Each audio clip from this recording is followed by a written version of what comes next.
Fanfic Corner, presented by Jennifer. A Delicate Arrangement, Chapter 11.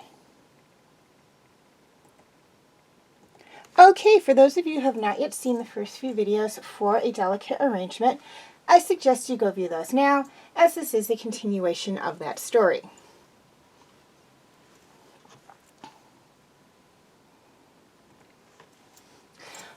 What's Sadie like? It's Claudia who asks, and Rayla's hand still in Les's hair. They're on the cushion chase lounge in the corner of Alice and Elena's living room. Lessa in front of her, her little fingers combing the tangles out of a doll's hair. Claudia behind her, perched carefully on the raised backrest as she braids Rayla's silver locks. It's Lessa's idea. Elena had gotten up a while ago to start on lunch with Callum's help, and Lessa had insisted. She's been enjoying the attention, despite the newness of their friendship for this sort of familiarity. Who were they to refuse such a sweet little girl? Rayla hums thoughtfully. It's different, she says, tying off a braid in Lessa's hair. Not any more vibrant or beautiful. I've seen enough of the human kingdoms now to know that being on this side of the border doesn't immediately make something less good. It's just different. That's not what Alice says, chuckles Rayla. I asked him once. He makes Thadia sound like this unreal place where magic is everywhere you look. Whenever he goes, he brings back stuff for the shop. It's always real fascinating to go through it all beforehand. Not for dark magic, I hope. Rayla means it as a joke, but it's too late. She wonders if perhaps it's a little early in their relationship for it. Claudia laughs anyways, unoffended. No, I'm done with that, she chuckles. Dark magic is expensive, comparatively. How so? Claudia takes her own turn to toss, her fingers stiff and gentle as she tugs on the hair behind Rayla's ears. Callum describes it as a shortcut, she says finally, and it is, for the little things. You know, take something magical and use its life force for convenience. From a certain perspective, that's already plenty expensive. But for something as serious as Soren's back, it's much, much worse. It took a lot of magical energy and a lot of physical energy. Her fingers pull as she shakes out her bun, pins between her teeth, and shows Rayla the white streak that runs through her hair. It took a lot out of me. I still don't really know what sort of long-term effect it might have had. And even then, the longer I did it to help Soren, the less effective it was, you know? Oh, Rayla purses her lips together, a little unsure how to respond. I'm sorry, I guess. Don't apologize, laughs Claudia, returning to her work. I didn't know. My dad used to say it wasn't any different from eating meat or using leather. It is, though. When someone hunts for food, they do it for subsistence, not convenience. And when it came down to it, I don't think he ever considered the cost it might have on him. Plus, when you get to know someone as sweet as Lessa, it doesn't really cross your mind again. Isn't that right, sweetie? Lessa giggles, turning her head just slightly to give them a happy grin. Can we help? Rayla asks after a moment. Callum told me about how the charm Atlas made for Soren might stop working someday. Claudia sighs wistfully. Not really, she says, and Rayla can hear the note of remorse in her voice. There might be something more effective in Zadia, but after all the things I've done, I don't know that we'll ever get the chance to look for ourselves. Don't feel bad, though, she adds quickly. Things are already better for us. And in part, it's because you and Callum made it possible for Alice to open up shop here to begin with. You've helped plenty. Rayla shakes her head, unsatisfied. She understands now why Claudia and Callum had been such good friends in their youth. Understands even why he might still have, she corrects herself, a crush on her. She's not a bad person. Everything she'd done because she thought it would help people. And she didn't realize, at the time, how far gone her father already was. She'd watched him and learned from him and learned from his mistakes. And she and Soren are better off for it now. Even if it did mean such significant fall from grace. You know, I came pretty close to giving up on this ambassador thing today, Rayla admits to her quietly. What? Why? Rayla shrugs. Just some things General Blaine said. Claudia snorts at her, not the least bit surprised. Oh, I always hated that guy, she says. Treated everyone like they were beneath him. Seriously, can't even believe Ezran hasn't fired him. He hasn't done anything wrong. Not technically, anyways. Rayla shrugs once more, but she doesn't hide the fact that she's amused. It's nice to know it isn't just her. In any case, once this dumb arranged marriage thing blows over, we'll take you. To Zadia, I mean. Claudia lets out a laugh. Would she really? She says, sounding breathless in disbelief, sincerity, and gratitude all at once. It's enough to convince Rayla that this bridge is mended once and for all.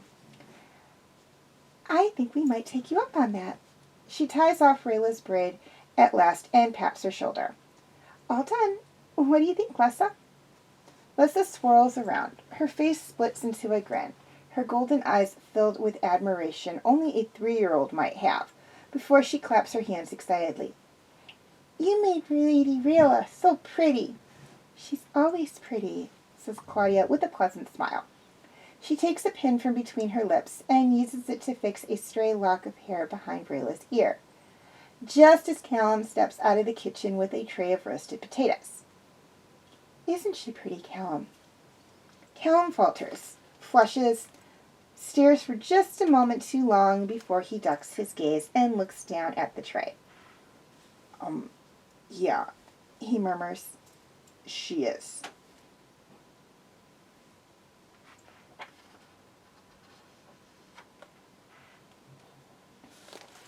It's nice, Rayla thinks, to have company other than Callum. It's not something she's ever really considered because, until now, she's never needed company other than Callum. It's a bit their own fault, and a bit everybody else's. Mostly everybody else's. But they've been traveling together and looking after each other for so long that they haven't really needed anyone else. She's grown used to him, and he to her. But the complexity of their situation, Claudia's company is refreshing. There's one thing that bothers her, though. She's hesitant to bring it up.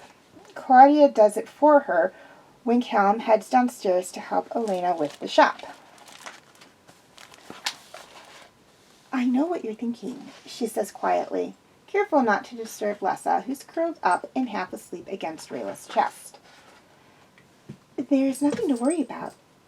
That ship sailed a long time ago. Rayla blinks at her, trying to friend confusion, but she looks away too fast and gives herself away. She can't have been that obvious, surely. She spent the day wearing out Lessa. She hasn't even had a chance to speak to Callum, let alone make the nature of her feelings for him obvious to anyone. Claudia offers her a kind smile. What, you think I didn't notice? I've seen the way you look at him. Rayla swallows, but Lessa's so comfortable and sleepy now that she can't even get up to escape this conversation. You can't tell him, she mutters. He can't know. Why? Rayla hesitates. She shifts her hold on Lessa, hoping secretly that she might wake up so they can talk about something else. Stares at the stairwell, wondering if Elena, or even Callum, might come back upstairs so she can avoid this conversation. They don't. She sighs and brushes Lessa's hair out of her face. We're just friends, she tells Claudia finally. I'm not ruining that. What on earth makes you think you'll ruin it? Rayla cuts herself off. She winces, her breath hitching in her throat. Her heart pounding so loudly in her chest that she's sure she'll disturb Lessa. There's panic building in her system, because Claudia's caught her out. And Claudia catching her out is a danger to the facade she's been trying so hard to rebuild. I'm not risking it. Please, Claudia, he can't know. But, Rayla, no! She sucks in a shuddering breath, and the panic gets the better of her, the words spilling out of her like a burst dam, like she's been waiting to talk to someone, anyone, about the ache in her chest, and the mess she's found herself in. It hurts, she admits quietly. It does, but he looked ready to start a fight with Blaine this morning just for insulting me. Can you even imagine how he might react if he thought for a minute that he was the one causing me pain? He can't fix this, not in any way that would help.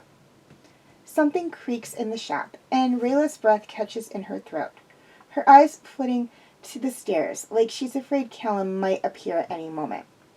She sighs when he doesn't. I already put myself through a whole day without him, and Claudia, I can't do that again. I won't do that again because I know what it did to me, and I know what it did to him. He's happy thinking we're just friends, and him being happy is all I want, even if it kills me, okay? She kind of expects Claudia to be shocked, or surprised, or something, but she's none of those, and instead she smiles like she's expected nothing else. You really do love him, don't you?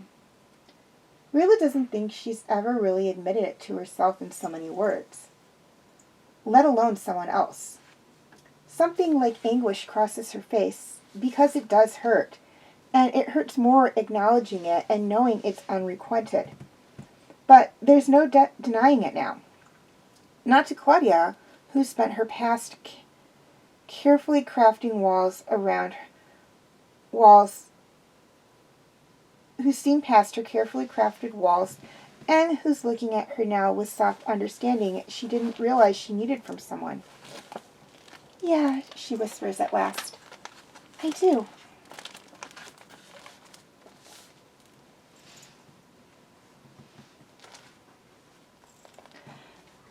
They head back to the castle in late afternoon.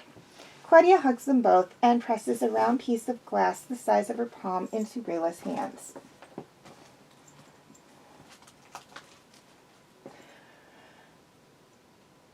There are runes inscribed on the edges, and Rayla squints at it, unsure what it is.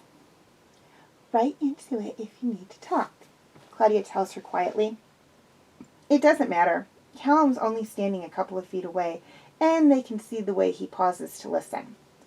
But Rayla's fingers close around it regardless.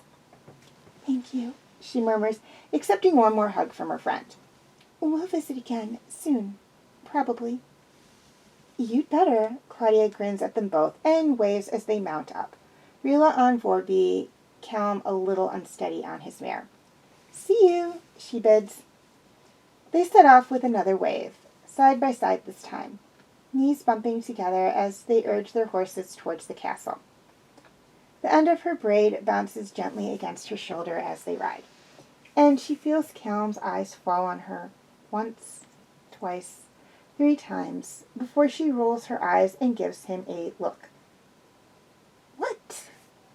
Callum flushes. He takes a slow breath, untangles one of his hands from the reins, and touches the end of her braid. You look nice, he says quietly. The proximity of his hands to her face feels almost too much for her, and she nudges Vorby away and keeps her eyes on her mane. The little glass tablet feels heavy in her pocket, a reminder that she has someone to talk to later, if she needs it. And she finds herself grateful for her newfound friendship with Claudia once more. Thanks, she mutters. Do you feel better? A little, she thinks. She's still mad at Blaine, but her admission to Claudia keeps replaying in her head. She loves him. She loves him. And he doesn't love her. Not in the same way. Yeah, she lies at last. Much.